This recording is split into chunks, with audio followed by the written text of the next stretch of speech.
Mutual funds के प्रकार part 1।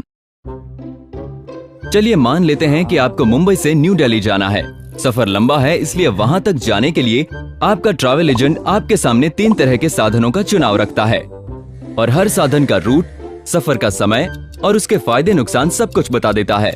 और अब आपको वो जरिया चुनना है जो आपकी जेब, वक्त और सहूलियत पर खरा उतरे। फाइनेंशियल गोल को हासिल करना भी बिल्कुल ऐसा ही है। आपका एंड गोल क्या है? गोल तक पहुंचने में कितना वक्त चाहिए, किस लेवल का रिस्क उठाना चाहते हैं और लिक्विडिटी के मामले में क्या सहूलियतें चाहिए, ये पहले से तय हो तो उन्हें पाने के 1000 रास्ते हैं। पर जाहिर है आप सबसे सही रास्ता चाहेंगे, जिसके लिए आपको मार्केट में मौजूद अलग अलग प्रकार के म्यूचुअल फंड्स की सही जानकारी होनी चाहिए। तो अब इसे आसान बनाने के लिए हम अलग अलग म्यूचुअल फंड स्कीम्स को ब्रेक डाउन करके देखते हैं।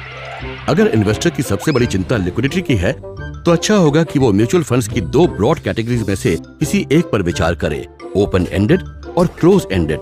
फंड मैनेजमेंट प्रिंसिपल्स तो हालांकि दोनों में एक से ही हैं, पर लिक्विडिटी के ऑपरेशनल फीचर बिल्कुल अलग हैं। आप अपने पैसों की बचत कैसे करते हैं? सेविंग्स बैंक अकाउंट में आप अपनी मर्जी से पैसे जमा करते हैं और निकालते हैं। पैसे निकालने पर भी आपका अकाउंट एक्टिव रहता है। दूसरी तरफ फिक्स डिपॉजिट अकाउंट में आपको एक बंधे समय तक बंधी रकम जमा रखनी होती है। अगर आप उसमें से थोड़े से भी पैसे निकालते हैं तो या तो आप पर चार्ज लग जाता है या फिर ज्यादातर मामलों में एफडी टर्मिनेट हो जाती है। बस इसी तरह एक ओपन एंडेड म्यूचुअल फंड आपका सेविंग्स बैंक अकाउंट हुआ और क्लोज एंडेड एक फिक्स डिपॉजिट। बिल्कुल, open ended mutual fund scheme में इन्वेस्टर एक कम से कम बंधी रकम से अपना इन्वेस्टमेंट शुरू कर सकता है। फिर वो दूसरे काम भी कर सकता है, जैसे एडिशनल इन्वेस्टमेंट्स, रिडेम्पशन, किसी दूसरे फंड में जाना वगैरह, लगातार। जैसे हम कोई सेविंग्स बैंक अकाउंट ऑपरेट करते हैं। इसके मुकाबले में क्लोज एंडेड फंड एक फिक्स्ड डिपॉजिट की तरह होता है, जिसे ऑपरेट करना थोड़ा मुश्किल होता है। इसमें एक निश्चित अवधि तक स्कीम चलती रहती है, फिर मैच्योर होते ही रकम इन्वेस्टर को लौटा दी जाती है। दोनों फंड्स के बीच दूसरा अंतर है वो तरीका जिससे कि इन्वेस्टर इन्हें खरीदता और बेचता है। क्लोज एंडेड फंड्स का स्टॉक एक्सचेंजेस में लिस्टेड होना बेहद जरूरी है और मैच्योरिटी से पहले इन्हें सिर्फ वहीं खरीदा या बेचा जा सकता है। क्लोज एंडेड फंड्स की यूनिट्स का मार्केट प्राइस भी आमतौर पर प्रिवेलिंग एनएवी पर डिस्काउंट देकर ऑफर किया जाता है। यही नहीं, क्योंकि आपके क्लोज एंडेड फंड यूनिट्स को मैच्योरिटी से पहले सिर्फ स्टॉक एक्सचेंजेस द्वारा बेचा जा सकता है। ये काम डीमैट फॉर्मेट में करना होगा। आप अपनी यूनिट्स को अकाउंट स्टेटमेंट फॉर्म में अपने अधिकार में तो रख सकते हैं, पर स्टॉक एक्सचेंजेस के माध्यम से उनका कारोबार नहीं कर सकते। सिर्फ स्कीम की मैच्योरिटी का इंतजार कर सकते हैं। पर रुकिए, एक और तरह का म्यूचुअल फंड भी है, इंटरवल फंड्स, जो ओपन और क्लोज एंडेड स्कीम्स का मिला जुला रूप है।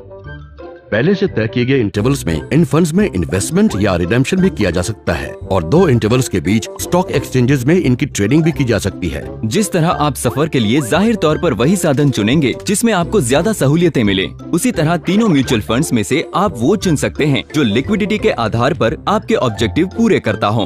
अगर आपको लिक्विडिटी की ज्यादा चिंता नहीं है तो आपको कई और किस्म के म्यूचुअल फंड्स भी मिल सकते हैं।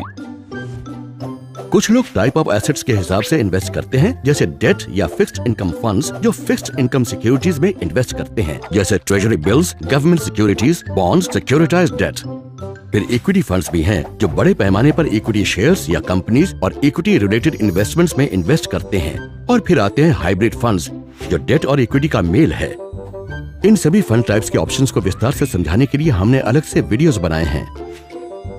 इतना ही नहीं, इस वीडियो के अगले भाग में कई और किस्म के म्यूचुअल फंड्स देखिए जो स्कीम्स को मैनेज करने के तरीकों और new age mutual fund schemes पर आधारित है। बहुत ज्यादा हो गया ना? पर जितना सोच रहे हैं उससे ज्यादा आसान है। और जब हर तरह के म्यूचुअल फंड्स की पूरी जानकारी होगी तभी तो आप सही फंड चुन पाएंगे।